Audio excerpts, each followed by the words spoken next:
अरे कौन बात कर रहा है?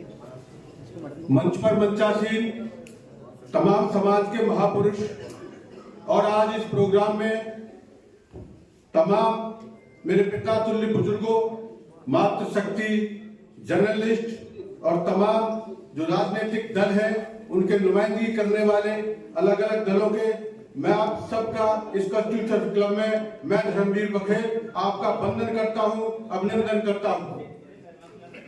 आज देखिए, मैं कोई हल्की बात नहीं कहूंगा। जो डॉक्टर वीर सिंह ने मुझे बताया है, पढ़ा लिखा इंसान हूं, बिल्कुल ओबीसी की बात ही करूंगा। मेरी बहन से जो गलती हो गई, सबसे पहले मैं उसका क्षमा प्रार्थी हूं, लेकिन बच्ची थी, वो जो हो गया सो हो गया। मैं कोई हल्की बात नहीं करूंगा, न किसी समाज को मेरा कोई वक्तव्य ऐसा होगा जिससे किसी समाज को आहत होगी। लेकिन अपनी बात अगर ओबीसी की समाज की नहीं कहने पाया तो यह मेरे लिए भी कहीं न कहीं दर्द की परेशानी जरूर होगी। हम सब लोग इस चीज को जानते हैं कि ओबीसी एक महासागर है, महासागर। अगर किसी की सरकार किसी राज्य में बनती है, केंद्र में बनती है, तो बिना वो ओबीसी के नहीं बनती है। क्या आप इस चीज से सहमत हैं या नहीं सहमत हैं? हम सब लोग इस चीज को जानते हैं कि 68% पॉपुलेशन होने के बाद भी हम सब लोगों की इतनी नुमाइंदगी नहीं हो पाई है। मेरी एक बहन ने भी बोला कि इस तरह से होना चाहिए, लेकिन हर जगह ओबीसी की आजकल नुमाइंदगी हो रही है। हम सब इस चीज को भी जानते हैं, जब कॉन्स्टिट्यूशन ने हम सब लोगों को 27% का रिजर्वेशन दे रखा है, तो बहुत सारे प्रदेश जो हैं भारतवर्ष के ऐसे भी हैं जहां हमें 27% रिजर्वेशन अभी भी हमें कहीं लागू नहीं हो रहा है। अगर मैं आपके आज की जो सभा में बहुत से ऐसे लोग मध्य प्रदेश से आए, उनसे भी बात करना चाहूंगा। उन्होंने बहुत बड़ा एक आंदोलन शुरू किया था कि 27% रिजर्वेशन मध्य प्रदेश में नहीं हो रहा है, तो सरकार मध्य प्रदेश की पर कहीं ना कहीं दबाव बनाए और मध्य प्रदेश में भी हमारे ओबीसी का 27% रिजर्वेशन जरूर दिलाए। हम सब लोग जिस तरह से हरियाणा है, हिमाचल प्रदेश है और बहुत सारी ऐसी जगह हैं जहां हमारे ओबीसी का 27% रिजर्वेशन नहीं है। मैं तमाम आपके ओबीसी के जो एक्लोन हैं उनसे भी कहना चाहूंगा, जो पढ़े लिखे इंसान हैं उनसे भी कहना चाहूंगा कि कहीं ना कहीं ओबीसी का झंडा पूरा बुलंद करना चाहिए और जो 27% रिजर्वेशन हमें जहां प्रदेशों में नहीं मिल रहा है वहां भी हम सबको मिलना चाहिए। क्या आप बात से सहमत है? दूसरी बात आपसे कहना मैं चाहूंगा कि हम सब लोग जानते हैं कि ओबीसी के कहीं ना कहीं अधिकारों का हनन कहीं ना कहीं हो जाता है, हो भी रहा है। मेरी बहन एक वकील साहिबा यहाँ से बोल रही थी कॉन्स्टिट्यूशन के बारे में। हम सब लोग इस चीज को जानते हैं कि न तो एससी का अगर कोई रिजर्वेशन है उसमें कोई बंदिश है, ना भी ईडब्ल्यूएस के उसमें कोई बंदिश है, लेकिन कहीं ना कहीं हमारे ओबीसी के रिजर्वेशन में जो ओबीसी 27% का रिजर्वेशन है उसके अंदर भी क्रीमी लेयर क्यों डाली गई है? क्योंकि कहीं ना कहीं हमारे हक और अधिकार को छीनने के लिए ही यह क्रीमी लेयर डाली गई है, क्योंकि एबीसी के अंदर भी कहीं ना कहीं हमको दो भागों में लोगों को बांट देना चाहिए। यह इस तरह से कर रहा है। यह इस पूरा ओबीसी के अंदर क्यों ही इस चीज की बात रखी गई है?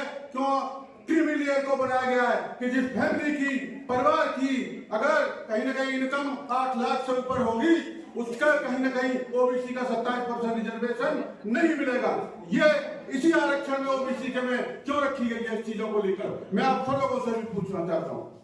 दूसरी बात यह भी है, हम सब लोग इस चीज को जानते हैं, आज और एक और नया चलन इसके अंदर चला गया है। पढ़े लिखे लोग जो हैं, जो वकील साहब हैं, वो सब इस चीज को जानते हैं। हमारे ओबीसी के अंदर एक कहीं ना कहीं मेरिटोरियस रिजर्व कैटेगरी को भी एप्लीकेबल कर दिया गया है। आप सब लोग कहीं ना कहीं गूगल से उठाकर जब देखेंगे सब इस चीज के बारे में पता लगाएंगे कि मेरिटोरियस रिजर्व कैटेगरी क्या होती है। कहीं ना कहीं इस मेरिटोरियस रिजर्व कैटेगरी को भी लागू करके हमें ओबीसी के जो हमें अधिकार हैं उनसे कहीं ना कहीं हमको वंचित कर रखा गया है।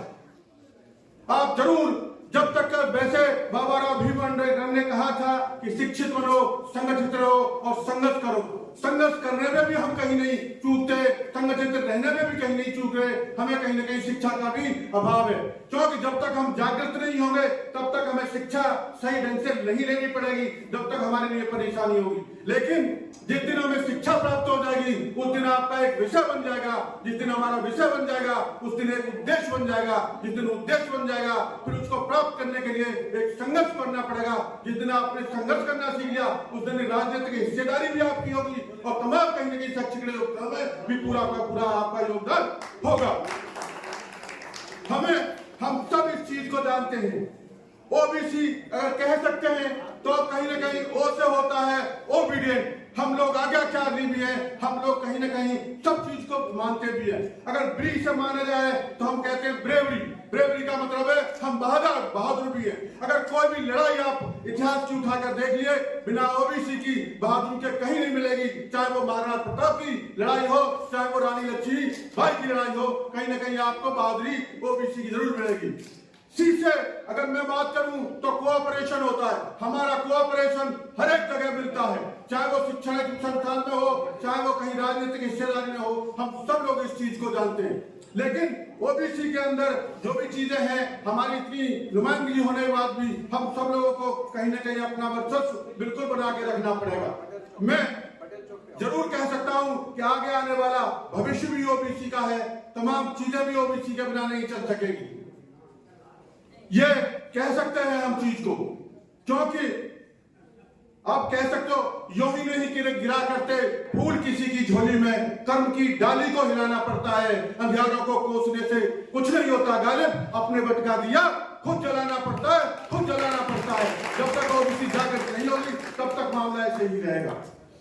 लास्ट में जरूर मेरे से पीछे से बोल रहे हैं, ये मैं जरूर कह सकता हूं कि हो गई है पीर पर्वती, अब पिघलनी चाहिए इस हिमालय से कोई गंगा निकलनी चाहिए। जो दीवार थी वो पत्तों के तरह हिलने लगी, मगर शर्त थी कि बुनियाद हिलनी चाहिए। मेरे सीने में सही, तेरे सीने में सही, कहीं न कहीं ये आग जरूर ओबीसी की अपने अंदर जला के रखो, तभी हम लोगों का भला होगा।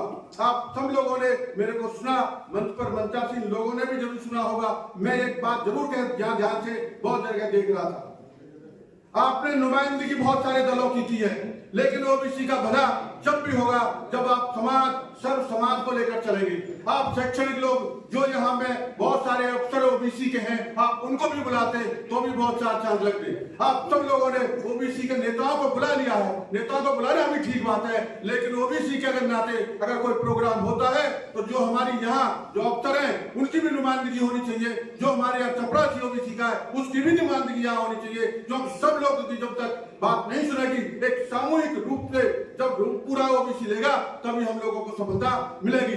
आप सब लोगों ने मेरी बात सुनी। जय हिंद, जय भारत।